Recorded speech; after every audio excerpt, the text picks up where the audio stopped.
मला असं वाटतं प्रत्येकाच्या आयुष्यामध्ये एक तरी मित्र असा असतो जो आपल्यापासून खूप लांब राहतो. आपली महिन्यानमहिने त्याच्याशी भेट नाही होत, बोलणं नाही होत, पण ती मैत्री कायम तशीच राहते. सो माझ्याकडे सुद्धा अशी एक क्यूट फ्रेंड आहे, जी माझी बेस्ट फ्रेंड आहे. मी तिच्याशी सगळ्या गोष्टी शेअर करू शकते. सो अचानक मी आज ठरवलं की तिला भेटायला जायचं, सरप्राईज द्यायचं. सो याच्या आधी मी तिला कधीही असं सरप्राईज दिलं नव्हतं. अचानक मी आज फर्स्ट टाईम तिला भेटायला गेले.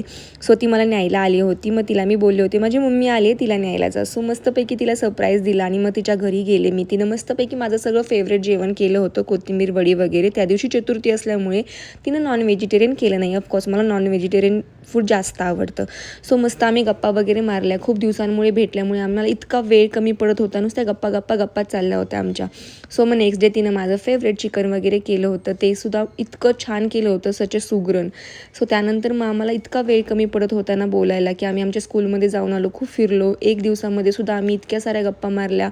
आणि तुमच्याकडे अशी मैत्रीण आहे का, मला कॉमेंटमध्ये नक्की सांगा. See you in the next vlog. Bye.